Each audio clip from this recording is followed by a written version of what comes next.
Denki sighed heavily as he watched a documentary on butterflies. It was a dull program, but he had a plate full of food and needed something to occupy his time while he ate.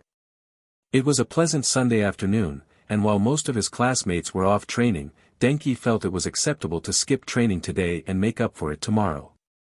He quickly shoved instant noodles into his mouth as the narrator droned on. When the male monarch butterfly wishes to attract the attention of a female monarch butterfly, he will first approach. Just then, Izumi and Hitoshi stepped out of the elevator. "What kind of training did you want me to try?" Izumi asked. "The male butterfly will first try and flutter his wings rapidly in an attempt to catch the female's attention. We're doing gymnastics. For all the power you have, you should try and be a little more flexible," Hitoshi replied. "Sometimes it doesn't work. Like this time." The female looks away, disinterested. "Are you saying I'm not flexible?" Izumi smiled coyly at Hitoshi as they walked toward the main doors.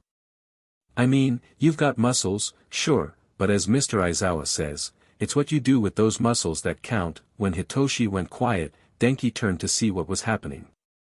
Izumi was now on the ground, her forearms on the floor while her back and legs were raised in a challenging position. Denki recognized the move instantly. He quickly returned to his documentary to avoid staring. "Oh." Hitoshi slumped a little as Izumi quickly sat upright. "Sorry." Izumi giggled and straightened her shirt. "No harm done, but you know, I wouldn't mind learning a bit about the silk acrobatic training Mr. Aizawa teaches you. Now that looks fun." "Yeah. No problem.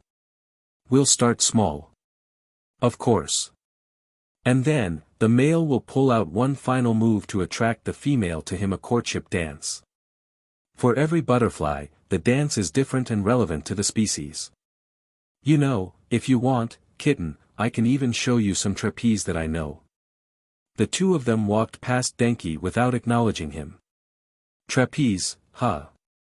Well, only if you're there to catch me." Izumi playfully nudged Hitoshi's shoulder. "Aha." Hitoshi laughed, a bit startled. "Of course. Of course." Then the two of them left the dorm, leaving Denki alone to enjoy his noodles once again. This mating courtship seemed to be successful. Look at how the female reciprocates the male's advances. Denki couldn't help but smile. There was a betting pool among their friends on when Izumi and Hitoshi would finally admit their feelings for one another. It was obvious, and Denki had placed his bet for next month. And now the male monarch butterfly will pin the female butterfly to the ground in an attempt to court her. The female does everything she can to avoid this by keeping her abdomen as far away as possible from the male. If this courtship is successful, the male butterfly will soon die. Denki exclaimed in surprise, shaking his head at the unexpected turn of events in the documentary. As future heroes, it is your job to inspire hope in the youth of today. So, suit up. We're going on a field trip. Those were the first words Mr. Aizawa shared with the class on that crisp autumn Monday morning. Bakugo groaned at the thought of babysitting young children, especially after his previous experience with Todoroki during their provisional license redo, which Izumi was relieved to have missed. Mr. Aizawa's silence spoke volumes. Izumi grabbed her case and stood to the side, waiting for Hitoshi to collect his own. Once he had his case, they began walking together. "So, how's therapy with Dr. Kenji going?" she asked softly, holding her case in front of her. Dr. Kenji was Hitoshi's personal therapist, funded by the school, specializing in helping teenagers cope with their past experiences. While the school counselor, Hound Dog, had credentials, it was decided that Hitoshi and Izumi needed a different level of support. "He's great," Hitoshi replied quietly, a blush creeping onto his cheeks as he rubbed the back of his head. "He encouraged me to take a bit of a leap of faith." "Oh." Izumi leaned in closer. "Spill," she urged, noticing his growing embarrassment. "Not yet," he whispered. "Later. On a later day." Fine, keep your secrets," she said with a smile. "What about you and Dr. Collins?" How are those sessions going? Hitoshi asked. Izumi had been seeing Dr. Nina Collins, who had helped her during a tough time after her own trauma. Oh, she's great, as usual. Well. Izumi felt her cheeks heat up, mirroring Hitoshi's earlier reaction. She told me to go after something I've been debating on. She whispered, trying to hide her face behind her suitcase. Oh. Hitoshi nudged her gently, encouraging her to share. Izumi shook her head slowly, still blushing. Maybe another time. She laughed awkwardly while fully hiding her face behind her case, though he could still see her glowing cheeks. Of course, he said, backing off with a smile. As they continued their conversation about everyday topics, they eventually had to separate to change into their hero costumes. Izumi hummed softly while changing quickly. So, our job is to inspire hope in a bunch of children. It should be easy, Ochako said cheerfully, wrapping her arms around Izumi's shoulders once she finished zipping up her costume. Disagree, Izumi replied without thinking. These kids are the offspring of generations of quirks. They likely have powerful abilities. How do you inspire hope in someone who knows they're stronger than you? She asked, offering a weak smile. You demonstrate. This isn't just about giving a cheesy message, it's about showing these kids that we will be their heroes. Izumi's right. If it were simple, Mr. Aizawa wouldn't have us do it, Momo added. True, the girls sighed in unison. Izumi finished adjusting her outfit and checked herself in the mirror.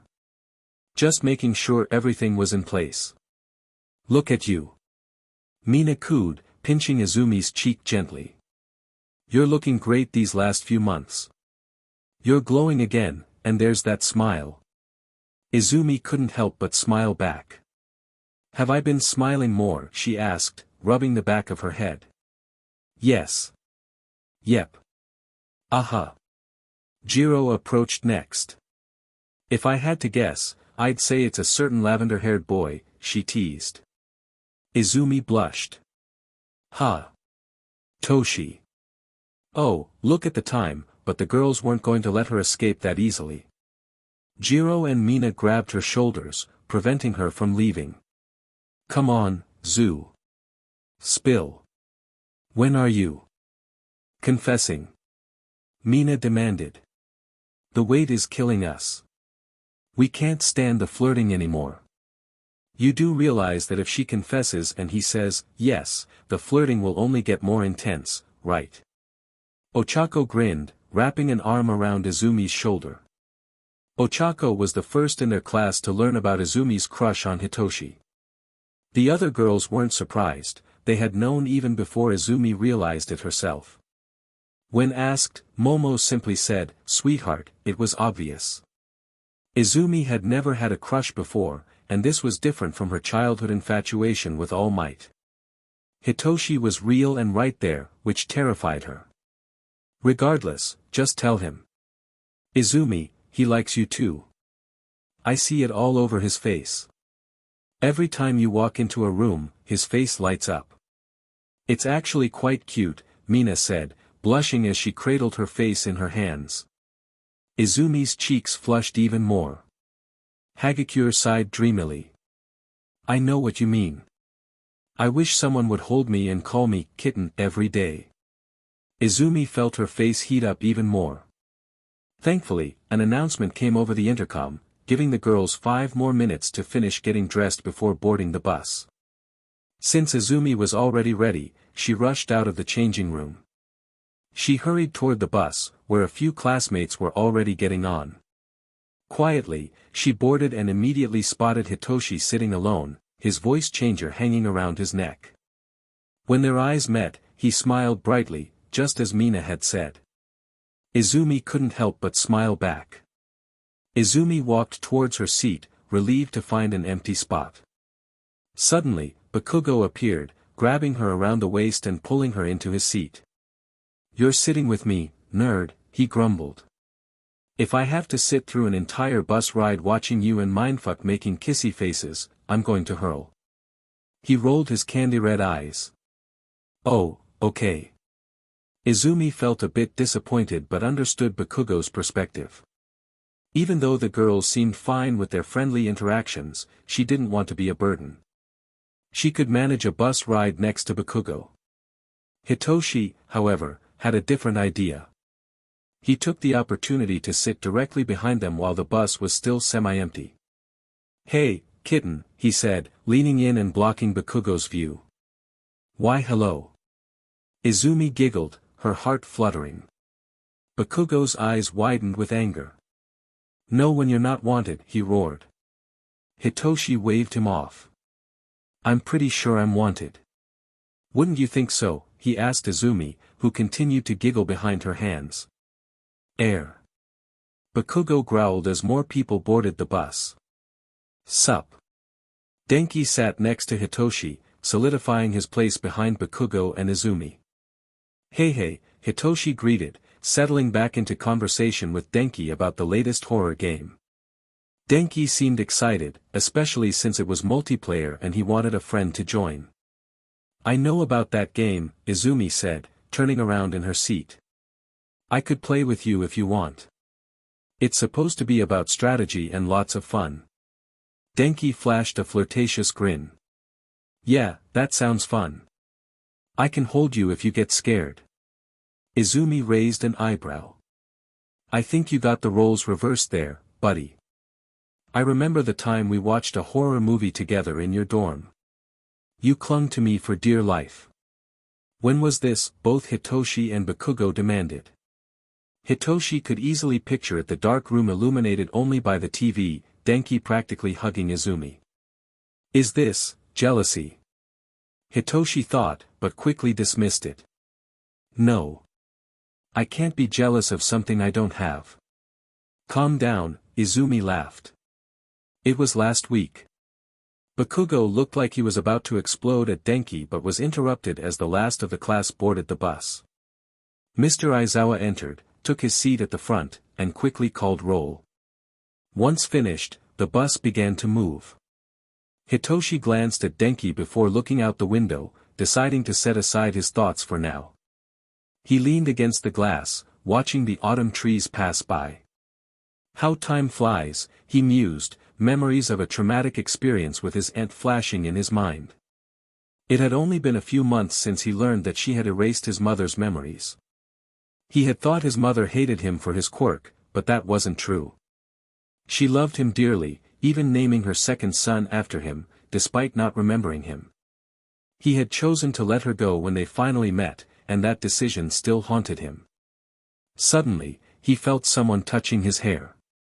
Hitoshi turned to see Denki absent-mindedly running his fingers through it while chatting with Mina across from him. "Denki." Hitoshi whispered, trying to get his friend's attention, but Denki continued, seemingly oblivious. Hitoshi didn't mind, he enjoyed the sensation, even if it was unexpected. A giggle caught his attention. Izumi was watching him with a smile. "It is quite soft," she said, and before he knew it, she was petting his hair too. He felt like a cat being petted by a group of introverts. "Stop it," Bakugo yanked Izumi back down into her seat. Eventually, Hitoshi allowed it. Denki wasn't causing any harm. The grade school they were visiting wasn't far, and soon they were quietly disembarking the bus outside the small building. Izumi tensed when she saw the name of the school. "Oh no," she muttered, and Hitoshi followed her gaze. Aldera Grade School loomed before them, and Hitoshi felt a frown tug at his lips. He had heard about Aldera Junior High, which was under investigation for its questionable beliefs and practices. He couldn't help but feel anger at the sight of that name. Aldera had been a terrible school, one he was glad he had never attended. Okami and Izumi had both been there, facing challenges he couldn't even imagine. He glanced at Bakugo, who was scowling with clenched fists. It was clear they all shared the same disdain for Aldera. Mr. Aizawa walked by, and Hitoshi reached out to grab his teacher's arm. "Why did you pick this place?" he asked softly. "Not up to me," Mr. Aizawa replied, shaking his head. "It was up to the HPSC. Toshinori tried to get us to back out, but it was too late." He continued walking until he stood in front of the class. "Alright, listen up, you Hellions," he called to his students. "While you are here to help inspire hope in these young children, you must also be mindful that you are in a school setting. Be respectful to these children and teachers alike. Am I clear?" "Yes, Sensei," everyone shouted in unison. "Good. I'll hold you all to it." As they entered the school, Hitoshi realized that perhaps someone should have asked which grade they would be interacting with, but it didn't matter in the end. They were facing a class of first graders. Upon entering the classroom, all 20 students stood proudly before the children. The teacher clapped his hands happily and stood up to greet Mr. Aizawa. Hitoshi felt a hand slip into his and squeeze. "Ow," he whispered in surprise. Turning to Izumi, the source of the squeeze, he noticed her eyes fixed on the male teacher greeting Mr. Aizawa. There was a layer of fear in her gaze as she stared intently at the man who was now bowing to Mr. Aizawa. Without prompting, she pulled her ventilator over her mouth, hiding the lower half of her face, and then put on her mask, something she rarely did. Hitoshi often wondered why she had a mask if she never wore it, but here she was, hiding from this man. He narrowed his eyes at the teacher. "I'm so proud to host your class today. I hope your children help inspire mine," the man beamed, his smile widening as he looked down the line of students. "Be Bakugo. Bakugo Katsuki. Is that you?" He rushed past Hitoshi and Izumi to reach Bakugo, looking at him as if he were his own child. "Do you remember me? I was your teacher during your last year of junior high." Now Izumi's reaction made sense. Hitoshi gently squeezed her hand in reassurance. In true Bakugo fashion, he growled in response. "What happened? Got demoted. Decided junior high was too hard to teach." A few of the teacher's students giggled at this, and the teacher chuckled awkwardly. "Oh, haha. Always a trickster, this one." He laughed loudly, and Hitoshi took the opportunity to look for the teacher's name. On the desk, a plaque read, "Mr. Akane." Akane slapped Bakugo on the shoulder and continued walking, taking in all the students. He paused briefly when he reached Izumi, causing Hitoshi to tense up, but then he moved on. "Now, what we have for all of you young and inspiring heroes is a partner system. I want you to find a child, any child, and speak to them. Your aim for today is to show your child partner hope for the future," Akane instructed. "So, let's not waste any time. Go on and find a child." Izumi let go of Hitoshi's hand and dashed to the back of the class. At first, Hitoshi didn't understand why until he spotted a little girl sitting quietly in the far corner. She appeared to be trying to remain unnoticed, with plain black hair that was choppily cut, as if someone else had done it. "Hey!" Izumi whispered as she squatted beside the girl's desk in a friendly manner. The girl blinked in surprise. "You're a girl." "I am." Hitoshi shook his head, thinking how typical it was for Izumi to find the shyest child. He began searching for a child of his own and noticed another little girl with her head down on her desk. It seemed she was pretending to sleep to avoid attention. "Hey," he said, lightly kicking her foot. Instantly, the girl sat up and stared at him. She had long, wavy baby blue hair that reached down to her waist, and her eyes were strikingly different colors, one blue and one pink. "You need a partner?" he asked. "Humph," the girl turned away from him. "Go bug someone else," she grumbled, trying to lay her head back down. Hitoshi recognized this attitude. It mirrored his own when he felt frustrated with the world. "Well, I can't do that, Missy. I'm a hero, and it's my job to help you," he said softly. "You can't help me." "Nobody can help me," she replied weakly. "Try me," he smiled at her. The girl looked back at him and rolled her eyes. "Look. We both know you're just doing this for a grade. So, just get someone who will actually be a hero. Someone excited to do this." "Now, who said you had to be a hero? My job is to inspire hope, not to convince you to be one," he explained gently. She snorted and laid her head on her arms, absent-mindedly pushing her pencil up and down with her finger. "I don't have what it takes to be a hero," she grumbled again. "Not with my quirk." Hitoshi understood now. "Look, there's no such thing as a villainous quirk. My quirk isn't villainous. It's just lame," she complained. "Do you know what my friend Hanaka can do?" "No," she can fuse with anything she touches. I watched her touch a flower, and suddenly she was a walking bouquet. "Do you know what I can do?" "No." "This." The girl raised her right hand with her palm up. At first, nothing happened, and she looked bored. Then, after a few moments, her pencil slowly rose and landed perfectly in her palm. "I can bring objects to me. Only small objects, and I need to be patient while doing so because it takes forever depending on how far the object is. It's literally the most boring quirk on earth." Hitoshi wasn't laughing at the girl, he was trying not to laugh at her dlvry. She reminded him of himself when he was younger, cursing the sky for the quirk he had been given. Technically, he hadn't stopped cursing until Mr. Aizawa gave him a chance. "Okay. So you don't have the flashiest of quirks. That's okay. You can do plenty of things with that quirk," he reassured her. "Like what?" "Be a librarian. Come here, book." The girl opened her palm, and after a moment of silence, her notebook slowly rose into the air and landed in her hand. "A quirk isn't everything," he said, placing a hand on her shoulder. "Look at me. My quirk isn't the flashiest, but that doesn't mean I'm not going to be a hero. You don't need your quirk to be anything." She huffed in response. "My name is Hitoshi Shinso," he introduced himself, extending his hand. "What's yours?" The girl looked at him and replied softly, "Yum-cho." She placed her hand in his, and they shook hands, prompting a smile from him. "Yum-cho. How pretty." "A pretty name for a pretty girl," he teased, gently pinching her cheek. Yum giggled at this. "If you think I'm pretty, you should see my older sister. She's—" I wanted her quirk. I waited and begged for my wings to unfold. "I'm sure maybe one day," he said, patting her head. "For now, let's talk about what you might want to be when you get older. I know you said a hero is out, but surely there's something you want to be." Yum blushed. "A ballerina, like my sister. You should see her when she dances."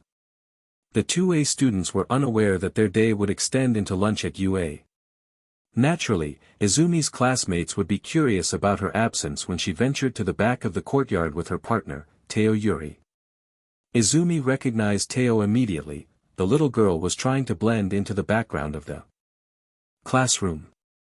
Quirkless and feeling out of place, Teo had plain black hair, a slightly pudgy frame, and big brown doe eyes that melted Izumi's heart.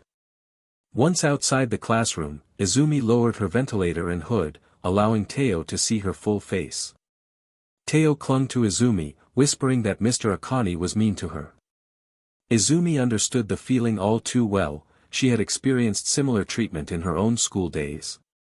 Teo expressed her frustration about receiving detention for a minor incident, and Izumi comforted her, assuring her that things would get better. "You'll find friends who love you for who you are," Izumi promised, recalling her own struggles of being quirkless and bullied. Teo expressed her longing for a quirk, any quirk, even one she deemed lame. Izumi encouraged her, suggesting they get lunch together and that she would help Teo with her hair afterward. Hand in hand, they walked toward the cafeteria. Izumi opened the doors for Teo, but as they made their way through, someone threw a milk carton in their direction. Quick on her feet, Izumi caught it before it hit Teo and admonished the fifth grader who had thrown it. After disposing of the carton, they got their food and approached their table, where Mr. Akane was present, fawning over Bakugo and another girl named Hana, who had a strong quirk. Izumi decided to sit at the end of the table with her teacher, Mr. Aizawa, who greeted Teo warmly. Mr. Akane soon approached, warning Teo not to bother the hero. Mr. Aizawa defended Teo, insisting she was not a bother and requested Mr. Akane to leave them in peace. After a brief standoff, Mr. Akane retreated, and Izumi turned to Mr. Aizawa.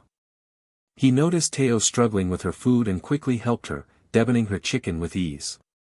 Teo was surprised and thanked him, prompting Izumi to chuckle at the unexpected kindness in their school environment. Izumi had noticed that Mr. Akane was watching her frequently, which sent shivers down her spine as her thoughts drifted to Fujiwara.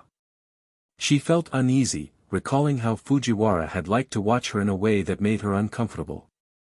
By the end of the day, she gravitated towards Mr. Aizawa, seeking safety without alerting Teo. "You know, I think my big brother would like you," Teo said excitedly. "Is that so?" Izumi smiled at Teo, though the grin felt forced.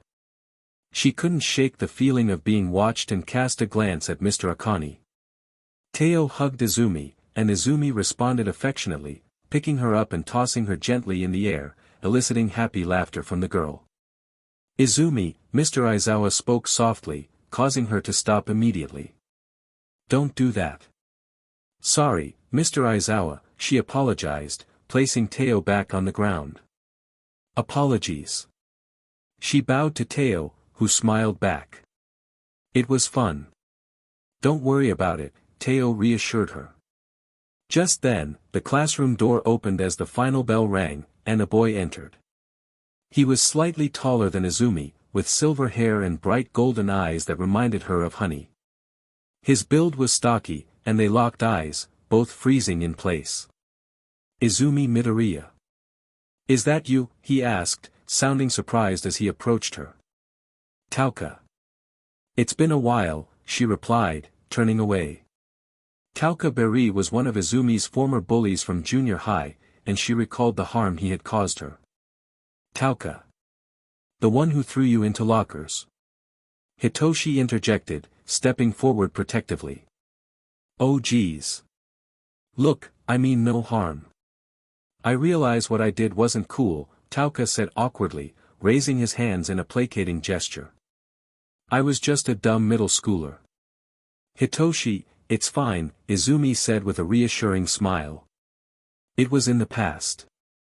Hitoshi grumbled but stepped back to join Teo. "Big brother. I'm ready to go," Teo said happily, skipping up to Tauka and smiling at him. "Just give me a second, okay?" Tauka said, turning back to Izumi. "I really do want to apologize for what I did in middle school. Having a quirkless sister opened my eyes to how messed up my actions were." Izumi offered a small smile at his apology. "Apology accepted," she whispered back. "I want to make it up to you if you'd like." Tauka continued softly, writing on a piece of scrap paper. He folded it and handed it to her.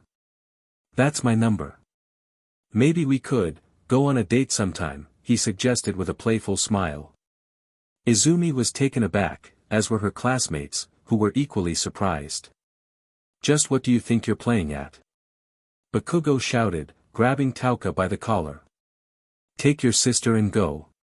"Yeah. If we can't get Midoriya, what makes you think you have a chance?" Mineta scoffed. "I agree." Ochako chimed in, joining Bakugo in urging Tauka to leave. "Don't try to steal our class sunshine." Tauka pretended to put a phone to his ear. "Call me," he called to Izumi as he was ushered out of the classroom. Izumi couldn't help but laugh, a genuine laugh that surprised her. "I'm sorry, I didn't expect that." She doubled over, shaking her head. After the commotion, things began to calm down. Some students rushed to catch their buses, while others waited for their families. Hitoshi stayed with Teo until someone came to pick her up, and then Izumi was taken by surprise when Yum's sister walked through the door. Rin Cho was stunning, capturing everyone's attention. She had the same baby blue hair as Yum, styled in a tight bun, and her graceful figure suggested she was a dancer. Her high cheekbones and striking gray eyes added to her allure. But what truly captivated Izumi were Rin's appealing butterfly wings, which she could unfurl at will. "Yum. Are you ready?" "I need to get to practice soon," Rin said, extending her hand for her sister to take. When she looked at Hitoshi, her wings fluttered, and she quickly tucked them away, realizing she was drawing attention. "My apologies. Rin-cho," she said, offering her hand to Hitoshi. "Aha." Hitoshi stammered, taking her hand. "Hitoshi Shinso." Rin smiled coyly. "Hitoshi. I like that name. Look at those eyes," she cooed. Izumi felt a stir of jealousy, an emotion she thought she had long buried. "Surely a big strong hero like you has a girlfriend," Rin teased. At that moment, everyone in Class 2A shared a collective thought: this could get interesting. Hitoshi scratched his head, flustered by the attention. Well, I mean dash. Rin grabbed Hitoshi's wrist and wrote on it with a Sharpie from her bag. "Call me. Come on Yum." Izumi watched in disbelief, a wave of despair washing over her. How could she compete with Rin? She was stunning, and now she had chosen Hitoshi, the one guy Izumi wanted for herself. "Okay, breathe. It's not that bad. I just have to confess later tonight, and maybe he'll choose me, right? But what if he realizes he wants Rin? Who wouldn't want Rin?" Izumi's thoughts raced as she gnawed at her lips to keep from speaking out loud. The bus fell into an awkward silence after that, with only Mineta breaking it. "Man, how come she wanted you?" "I have purple eyes too," he exclaimed as everyone settled back in. Izumi sat with Ochako at the back while Hitoshi sat next to Shiro up front. It was the first time in a while they weren't near each other. "I'm screwed," Izumi whispered, laying her head in Ochako's lap once Shoyuta finished roll call. "Absolutely screwed. That girl was drop-dead gorgeous. He's not going to choose her. He'd be a fool to do so. He knows this. It just happened so fast that he couldn't respond properly. Trust me, Izumi. He likes you so much. He won't choose her any more than you will choose Tauka. Just breathe," Ochako reassured her, running her fingers through Izumi's curls. "Besides, we aren't coming back here after today. Odds are they won't see each other again. It was just a one-off assignment." Just then, Mr. Aizawa stood as the bus drove off. "All right, I hope you all are comfortable with your partners. This is a project we're doing for the rest of the year. You didn't expect to inspire hope in children during just one visit, did you?" Izumi groaned from her spot in the back of the bus, feeling overwhelmed by her teacher's announcement. Izumi wanted to confess, but there was no manual for this kind of thing. Typically, it was the guy who confessed to the girl. Now, she found herself in her dorm room, surrounded by crumpled papers as she glared at her notebook. Frustration built within her, and she felt doubts creeping in. What if he doesn't like me back? What if I make it weird? What if he doesn't want to be my friend anymore because of it? Shaking her head vigorously, she thought, no more notes, maybe I'll just go to him personally. The idea struck her, and she stood triumphantly. "Yeah. We'll hang out, and at the end, I'll just tell him how I feel." But then she dramatically collapsed to her knees, defeated. That girl was appealing. A future model, and I'm.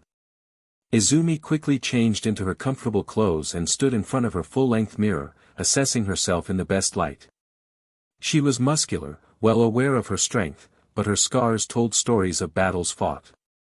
She recalled the comment made by Kai Shinso, Hitoshi's cousin, about her scar.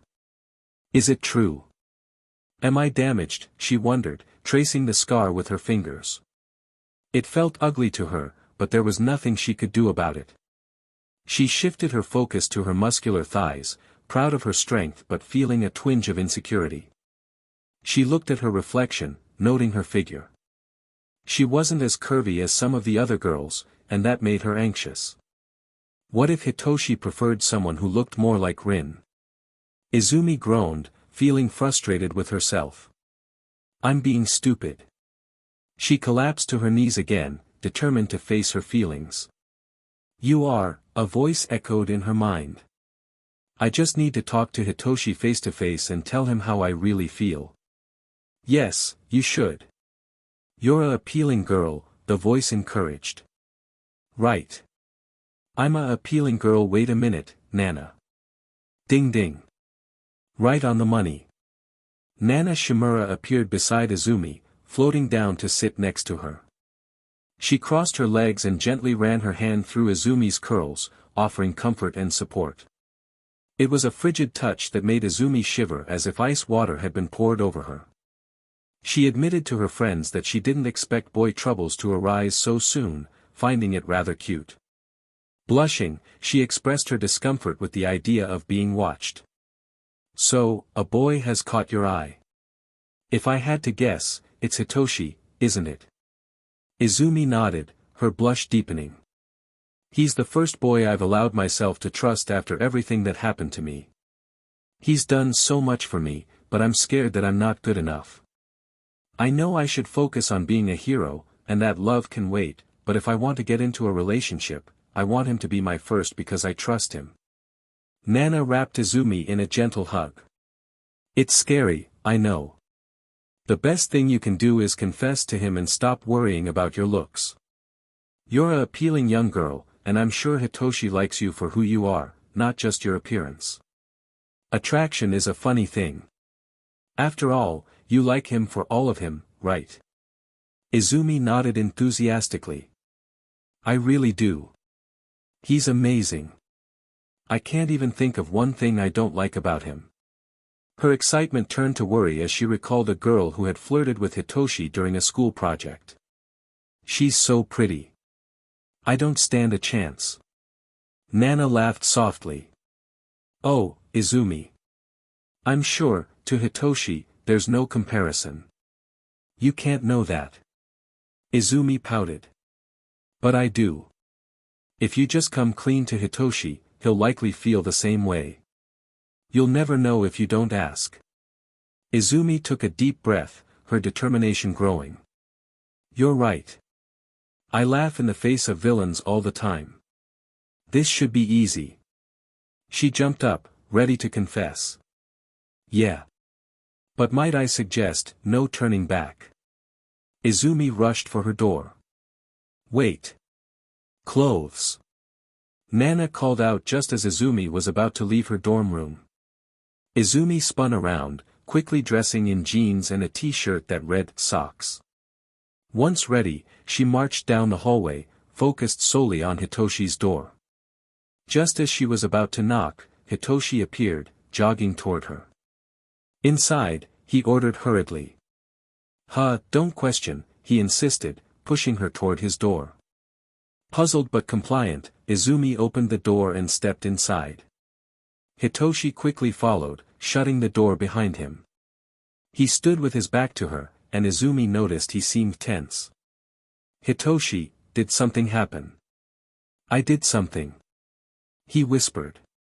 Something I'm not supposed to do. Oh. I'm here if you need to talk, she offered, reaching for his arm. Air. Not talking about that, Hitoshi said softly as he turned to face her. He reached into his coat pocket and pulled something out. Izumi gasped as he revealed a tiny kitten. Oh. Look at you. She gently took the kitten in her hands, marveling at its small size and fluffy fur. I found him on my way back from taking out the garbage. Poor thing was crying in the dumpster. I couldn't just leave him there, Hitoshi explained. Oh, Hitoshi, he can't be older than 6 weeks. Look at him, he's shaking. Izumi held the kitten close, trying to comfort it. I know. That's why I brought him back. I'm going to get some food and water for him. Can you watch him? Of course. He's safe with me. Thanks. I think he might have been someone's pet, Hitoshi said as he prepared to leave. Why do you say that? He came right to me. He didn't seem scared at all. Either he got free or someone abandoned him. I'll be back. With that, Hitoshi left to get the kitten some food and water. Izumi cradled the little cat to her chest, gently stroking its fur in all the right places. "You're safe now," Izumi whispered to the kitten as she lay on the ground. She gently released the little creature from her grip, keeping a watchful eye to pull him back if he tried to wander too far. The kitten looked up at her and mewed softly. "I know, baby," she murmured. The kitten meowed again, wobbling slightly as he tried to find his footing. "I know. It's not fair," she said, scratching gently under his chin. The kitten lifted his head and let out a weak purr at her affection. "You're so pretty." Just then, the door opened, and Hitoshi entered with a small plastic bowl of water and a Tupperware filled with leftover chicken. He hurriedly set the bowl down in front of the kitten, who showed no interest at first. However, when Hitoshi opened the Tupperware, the enticing smell of food caught the kitten's attention, and he rushed over, trying to bat the piece of chicken out of Hitoshi's hands. Hitoshi held firm, and the hungry kitten responded with a desperate wail. Yeah, you drama queen. I'm just making sure you don't choke," Hitoshi chuckled as he finally laid out some shredded chicken for the kitten. The little creature pounced on the food, munching eagerly. "Poor thing," Izumi said, reaching out to pat the kitten gently as he ate. "He probably hasn't eaten for days." "I know," Hitoshi replied, continuing to add small pieces of chicken to the pile. Izumi instinctively scooted closer to him, resting her head on his shoulder as they watched the kitten. "We should name him," she suggested. "Definitely. I'm not letting him go." "Thankfully, I have a litter box," Hitoshi said with a hint of pride. "Why do you have a litter box?" Izumi asked, puzzled. "For this exact scenario. There was no way I wasn't going to find a way to secretly adopt a cat in the dorms," he smiled, and she returned his grin. "I'm not surprised." "Do you have litter?" she inquired. "You expect me to bring a box and not have kitty litter?" "Of course, I have it. I just don't have proper cat food," he said, wrapping his arm around her shoulder after finishing with the second piece of chicken. "I'll stop there. I don't want to make him sick." "Good choice," Izumi smiled, feeling a blush creep to her cheeks. "Well, until you can convince Mr. Aizawa to let you go to the store, sorry to interrupt, but even if I do go to the store, he'll check my bags and my person." "That's right," Izumi said, feeling a bit foolish. Mr. Aizawa was slowly starting to trust them again, but he still conducted surprise inspections. They had even gotten their shoelaces and pants back, but certain restrictions remained. Izumi had to rely on Momo to help her with waxing her legs and underarms, which was not a pleasant experience. "Okay, give me a second to think about this." She pondered, trying to come up with a way to sneak cat food in. "We'll need to trust someone. Someone who won't tell a soul. Someone who can go to the store without being checked by Mr. Aizawa. Someone who loves animals." A light bulb went off in their minds as they simultaneously exclaimed, "Koda." That's how they found themselves at Koda's door, with the kitten resting in Izumi's arms. She presented the kitten to Koda, who quickly ushered them into his room. It looked just as she remembered from their first year, with Koda's rabbit sleeping peacefully on the bed. Without saying a word, Koda rummaged through his closet and emerged with a 10 PND bag of kitty kibble, beaming with happiness. "Koda, you are awesome. I owe you for this," Hitoshi said, taking the bag from him. "Why do you have that, Koda? Are you secretly adopting kittens too?" Izumi asked, to which Koda shook his head, shyly tapping his fingers together. I feed the cats by the dumpsters," he whispered, almost too quietly to hear. "I see them eating out of the trash bags, so I try to give them the food they need. They aren't shy around me, but they scatter when others come." He looked down, hands behind his back. "However, I don't recognize this one, so he must be new." "Koda, you're a saint," Hitoshi said with a smile, glancing at the kitten in Izumi's arms. "Like I said, I owe you. If you need anything, just tell me, and I'll try to make it happen." They had set up the kitten's new home in Hitoshi's room. The litter box was in the small bathroom, and the food was tucked away under his bed. Eventually, the two of them collapsed onto Hitoshi's bed together. I don't think we should lie to him about this, especially to Mr. Aizawa, Izumi said with a smile. I understand your concern, but the moment that old geezer sees my kitten, he's definitely taking him home. So, no, we're not telling him, Hitoshi replied. Izumi smiled lazily at him. Have you thought of a name? Not yet, he shook his head. I've been thinking about it since I brought him into the dorms. They watched the kitten explore the room curiously. What about you? How about Calvin? Calvin. Hitoshi laughed. Where did you get that? Just throwing names out there, she said, rolling onto her stomach. I don't see you coming up with any. Remind me never to let you name anything. No, Hitoshi replied, also rolling onto his stomach. He raised his legs in the air as they watched the kitten together. What's that Disney movie we watched a while back? I don't know. We watched a lot of Disney movies together. Oliver and Company. The one with the cat. No way. We're not naming him Oliver. Calvin was bad enough. I can't have you making him sound like an old man, Hitoshi teased. What about the one about the gods? Gods. She paused, thinking. Hercules. That's it. What was Hercules' dad's name? I remember liking that. Zeus. Zeus. It's perfect. Hitoshi blushed as he looked down at the little kitten, now sniffing at his shoes. Zeus the cat. Yeah, I guess that's a good name for him, Izumi smiled at Hitoshi's excitement. Better than Calvin. Anyway. Izumi decided to take action. She grabbed Hitoshi's pillow, but he quickly grabbed his second pillow and playfully hit her with it, catching her off guard. Ha! I knew you would try something. It's on. That's how they ended up in a playful pillow fight.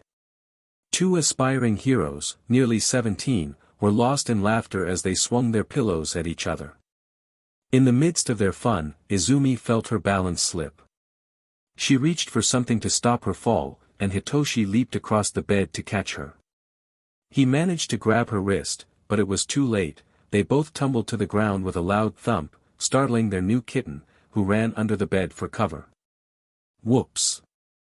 Izumi whispered, looking up at Hitoshi, who was right above her. It wasn't the first time they found themselves in this position, and she felt safe with him there. Let's be a little more careful next time, okay? She laughed breathlessly. Agreed, he smiled back. Hitoshi. Izumi sighed softly, determined to share something important. Now felt like the right moment. Yes, kitten. Izumi blushed. Well, there's something I've been meaning to tell you. Suddenly, the door swung open, making both of them jump.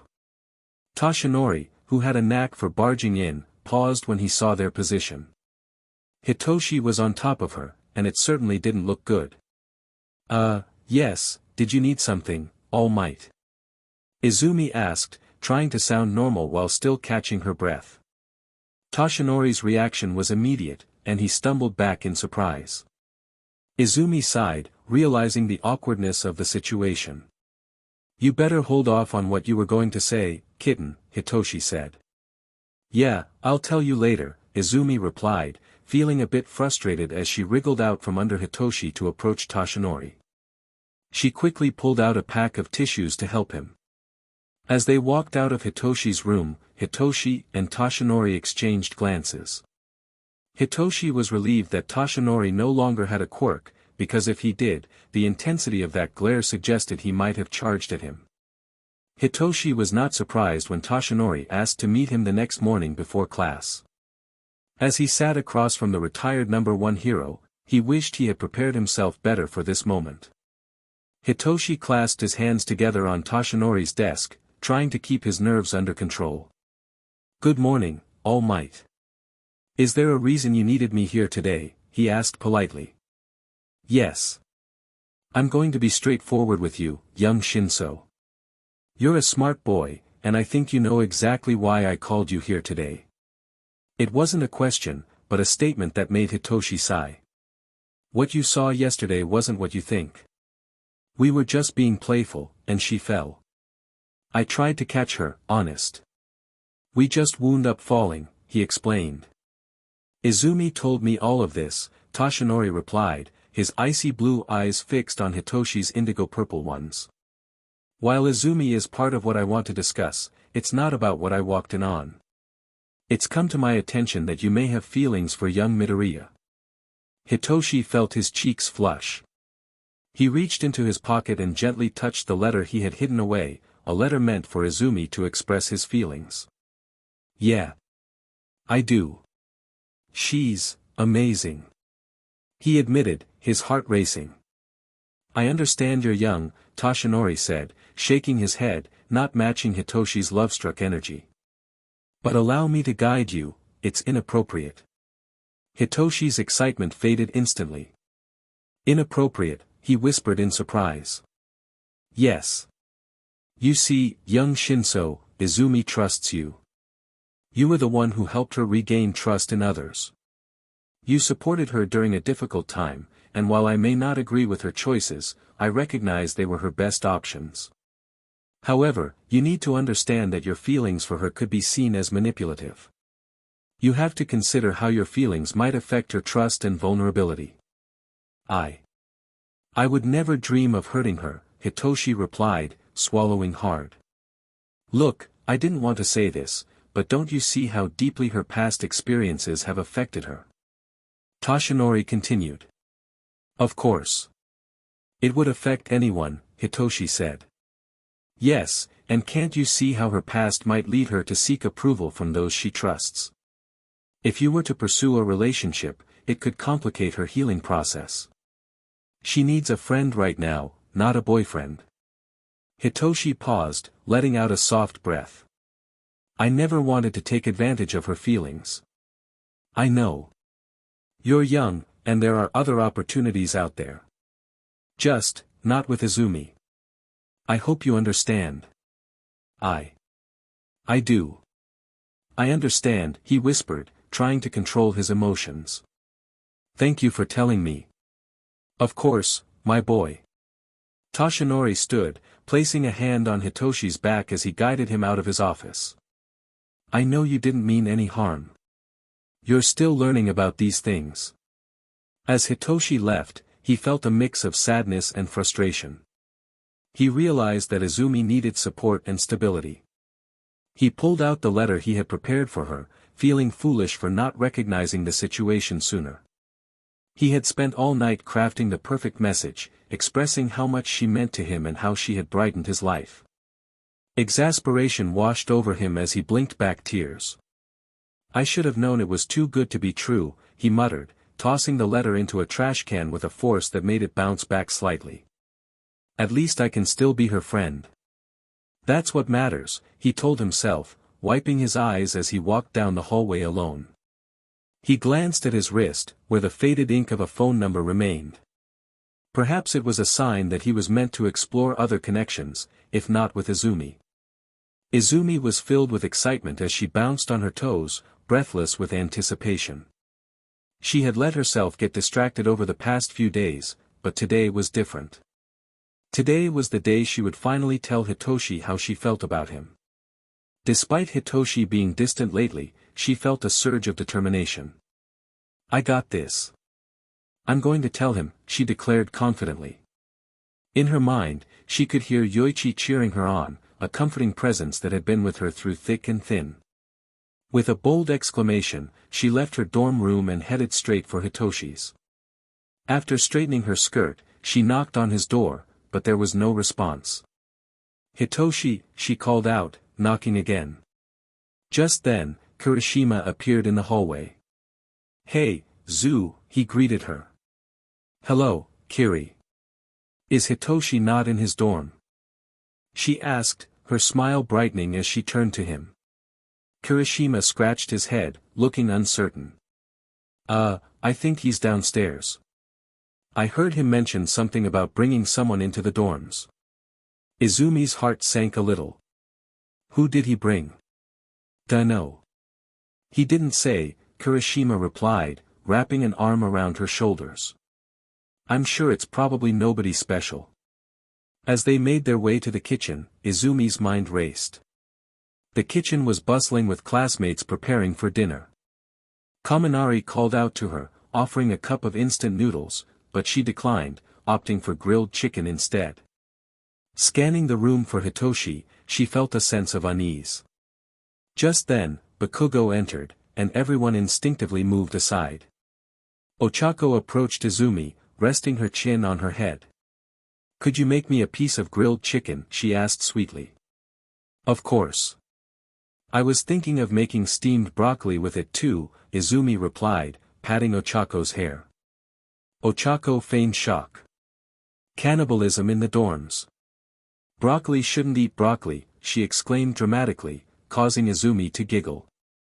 However, their light-hearted moment was interrupted when Jiru's voice broke through the chatter. Oh. She murmured, looking toward the common room. Izumi's heart dropped as she turned to see Hitoshi standing awkwardly beside Rin Cho, who was dressed in a leotard and jean shorts. Hello. It's so nice to see you all again.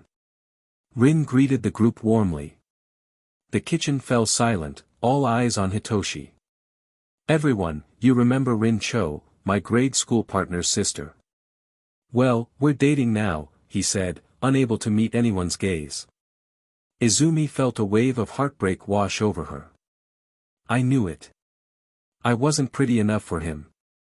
In her mind, she heard a voice urging her on. Beat his butt, 9. Taking a deep breath, Izumi forced a smile. That's great, she said, clapping her hands. I knew you two would get together.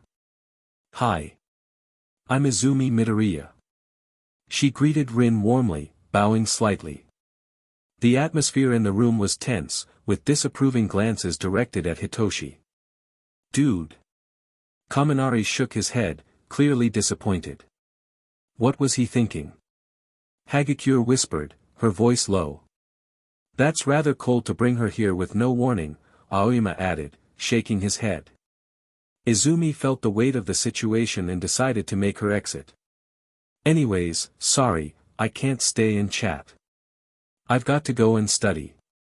She waved at Rin and Hitoshi before quickly retreating from the kitchen, needing a moment to herself. Rin, sensing the unwelcoming attitudes from most of 2A, decided to leave soon after. Hitoshi walked her to the door like a true gentleman. Once the door closed, the atmosphere shifted dramatically. The remaining girls in 2A radiated anger, and Hitoshi could feel the tension in the air. He felt uneasy. Well. I'm going to bed.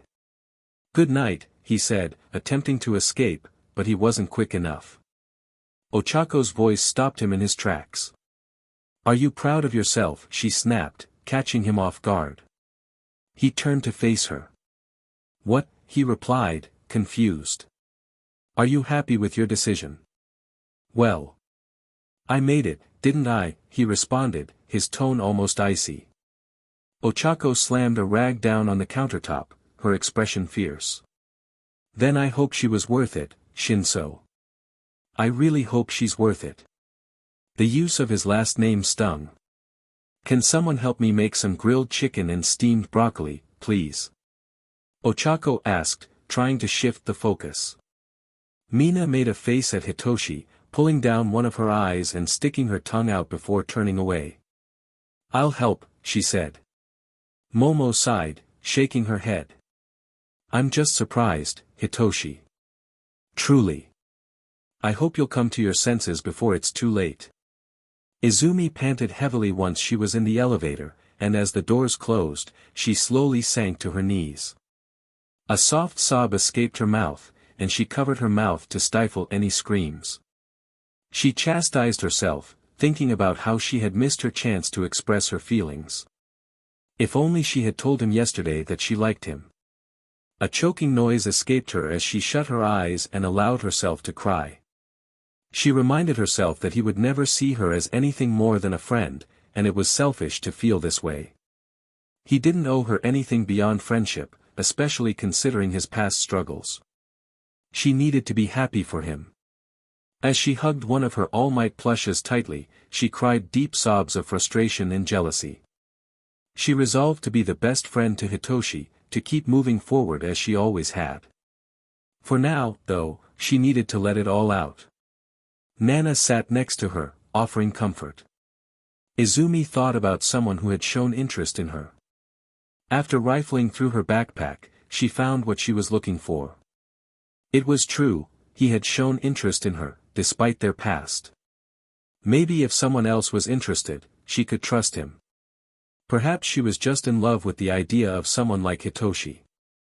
With a mix of determination and uncertainty, Izumi set up a date with Tauka Berry for Saturday. On Sunday afternoon, she announced this to her classmates in the dorms, mirroring how Hitoshi had introduced Rin. Nobody seemed surprised, except for Hitoshi. Hitoshi knew it was only a matter of time before the girls would confront him, especially after the cold treatment he had received regarding Rin. He didn't expect the ambush to occur in his own dorm. As he lay on his bed scrolling through his phone, he was suddenly overwhelmed as the girls descended upon him. Ochako and Jiro emerged from their hiding spots, quickly covering his mouth. Tsu appeared from the wall, while Mina and Momo came from the bathroom, with Mina holding his kitten, Zeus. Mina pointed a finger at him, demanding to know what he was thinking. Hitoshi understood this was about Rin, but he didn't grasp the extent of the issue. He hadn't asked Izumi to date him, which he thought was a good thing. However, the class had been cold towards him since Izumi announced her relationship with Tauka. Hitoshi had heard the question about his feelings more times in the past week than he ever had before. He understood why the girls were upset, they had all helped him with the letter to Izumi. To turn around and express his feelings for Rin instead must have felt like a betrayal. But he hoped they wouldn't tell Izumi. Ochako leaned in, asking him directly if he thought Rin was prettier than Izumi. Hitoshi shook his head vigorously. To him, there was no comparison. Izumi was stunning in her own right, with a smile that could brighten anyone's day and eyes that sparkled even when she was sad. To say Rin was prettier than Izumi was like comparing a rose to a cherry blossom, each appealing in their own way, but entirely different. Good, Ochako huffed. Then why? Why go through all that effort to try and win over Izumi with a love letter, only to end up with Rin? That's not fair to us, and it certainly isn't fair to Izumi, who's now dating Tauka. Jairu exclaimed, frustration evident in her voice. Hitoshi shook his head, feeling a mix of confusion and guilt. It's not my fault she's dating her ex-bully. It just doesn't add up. Momo crouched down and gently removed the cloth GG from his mouth. When Izumi saw you with Rin, it clearly hurt her. Didn't you notice that day you brought Rin to the dorms? You know her well enough to see when she's masking her emotions.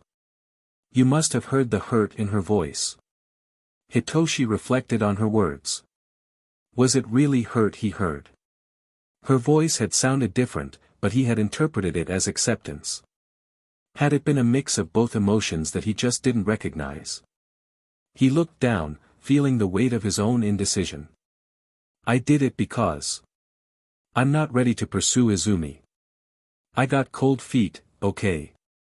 It was a partial truth, a middle ground he was willing to share.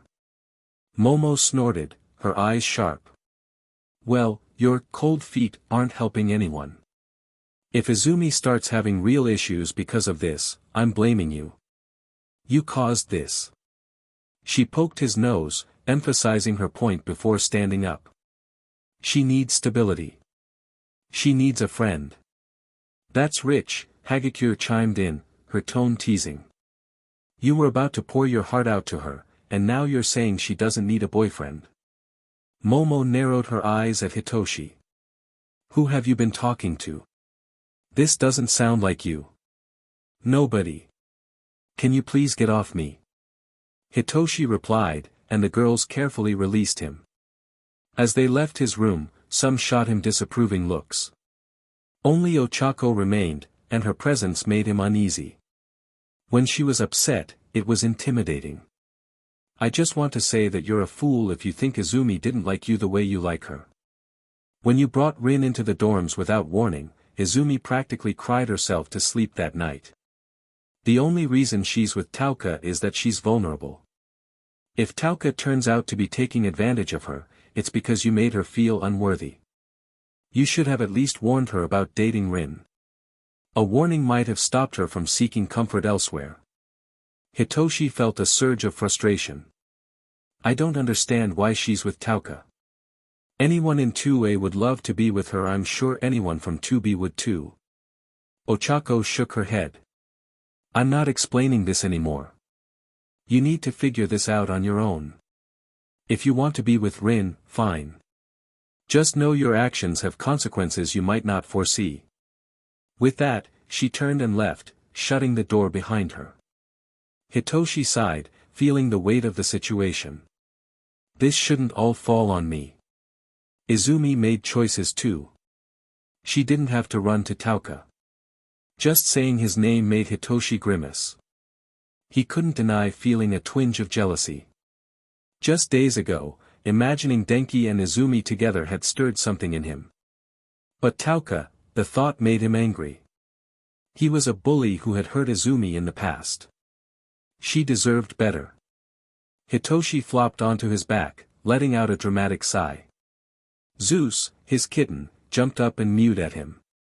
Yeah, I've been a bad friend this week, he admitted, realizing he had been avoiding her. It had been awkward between them. He sighed again, allowing Zeus to settle on his chest. As he petted the kitten, he stared at the ceiling. The last thing I wanted was to hurt her. I love her. She's amazing, but she's still healing. I feel like I need a manual for this. He pinched the bridge of his nose in frustration. I guess, as long as Izumi's happy, I'm happy. I have to be, because I'm her friend, yeah. I'm her friend. Shoyuta Aizawa was tired. Something happened to my class, he mumbled to Hizashi as they sat on the couch watching TV. Oh. Hizashi inquired, raising an eyebrow. What happened? Shoyuta pinched the bridge of his nose and shook his head. I don't know. I just know something happened. How can you tell? They're acting strange. They know something happened, and they're not telling me. So, something happened. The question is what's broken? And who broke it? He lowered his hand and narrowed his eyes at the TV. I noticed it too now that you mention it. I can't really describe it, but yeah, the class does feel off. Just then, Eri rushed out of her room, holding her drawing notebook triumphantly. Mr. Dad. Mr. Loud Dad. Look. She barreled toward them and placed the book down for them to see her latest drawing. Wow, sweetie, is that Hitoshi and Izumi? Shoyuta picked Eri up and sat her in his lap, making it easier to look at her drawing. There on the paper were two stick figures with distinctive hair, one purple and one with green curls. It was clear who was who. They were side by side, with Hitoshi giving Izumi something green. Yep. And what's that he's holding? Hizashi asked, pointing to the green object. A letter. Eri kicked her legs happily. He asked me for a sticker to seal it. Shoyuta blinked. A sticker, to seal it. Hizashi finished. Yep. What sticker was this exactly? Shoyuta had a good guess about the sticker in question. One of my heart ones. He told me to keep it quiet. He was going to give Izumi a letter asking her to be his, I forgot the word. Girlfriend. Hizashi inquired quietly, excitement bubbling beneath the surface. Eri beamed at him. That's the word. Hizashi squealed, unable to contain his excitement. That's it. That's what happened to your class. It has to be. Shoyuta shook his head. He was a cynical man, but this wasn't even about being cynical. The atmosphere in the class felt heavy. If Izumi and Hitoshi were getting together, his class wouldn't stop talking about it. Did she reject him? Is that the tension I'm sensing? I'm unsure. He felt like he would have to talk to one of his students about this tomorrow. Eri bounced happily on Shuta's leg. He was really happy. But now? I don't know. Her bouncing slowed, and she looked confused. Izumi has been sad. Izumi has been sad. Shoyuta asked, making sure he heard correctly. If Shinso asked her to be his girlfriend, then why is she sad? Even if she rejected him, it wouldn't be cause for sadness, right? It didn't make sense. Yeah. I can't really describe it. But she's also been looking at herself in the mirror. Like this. Eri mimicked what she saw Izumi doing, turning to show her side and inspecting her arm.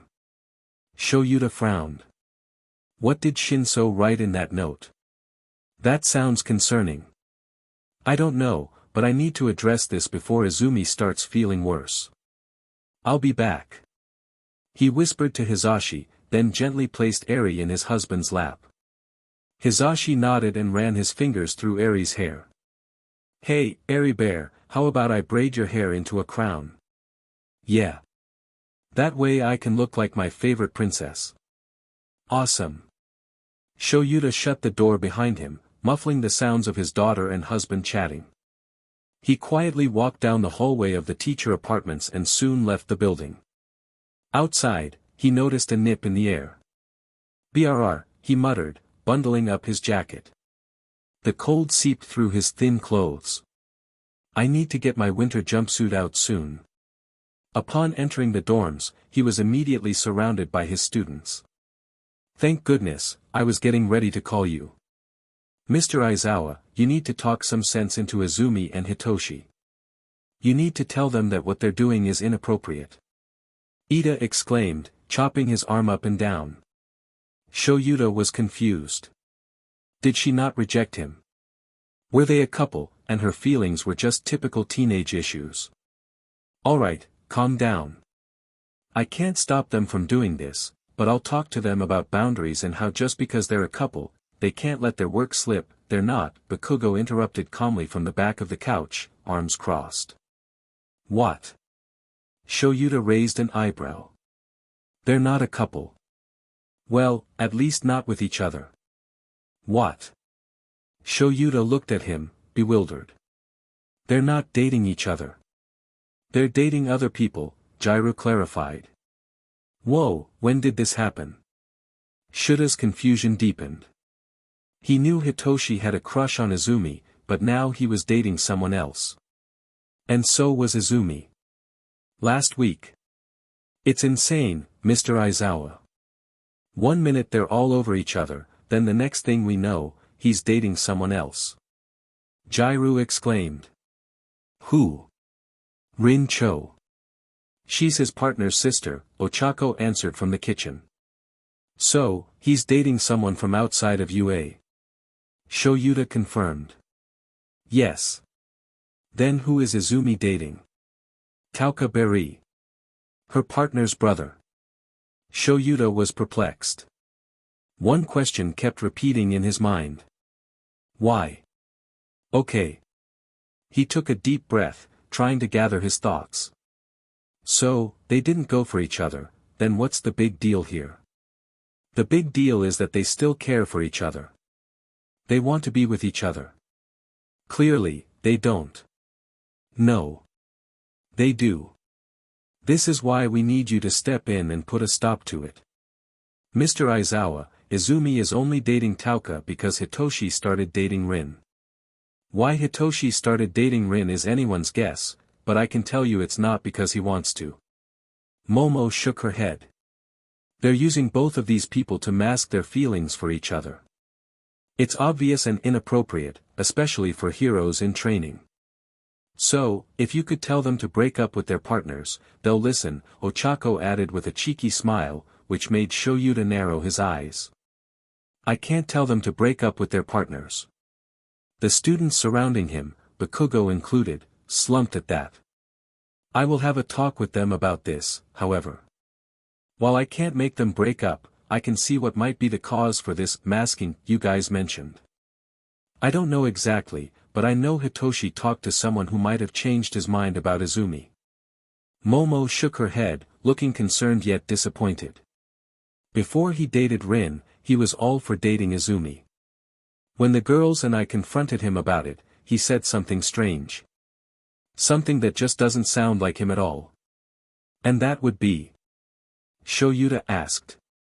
He said, and I quote, Izumi doesn't need a boyfriend. She needs stability, she needs a friend. I don't know about you, but that doesn't sound like him at all. You're right. Shoyuta frowned, deep in thought. That doesn't sound like him at all. He tried to gather his thoughts. But I will talk to them. Again, I can't make them break up. But I will talk to them. That seemed to quell his worried class for now, and he swiftly made his way up to the dorms. He first wanted to talk to Hitoshi. As he approached the door, he found it locked. Not a good sign. So, he knocked. He heard a scramble from inside the dorm room. This boy is hiding something, he thought, wanting to chuckle at the commotion inside. It ended with the sound of a closet door slamming shut. Coming. Coming. Hitoshi finally opened the door, breathing heavily while smoothing out his hair.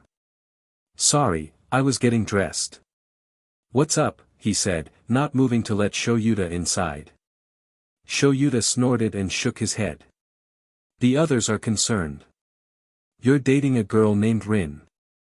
Why was I not informed of this? Outside partners need to go through a background check.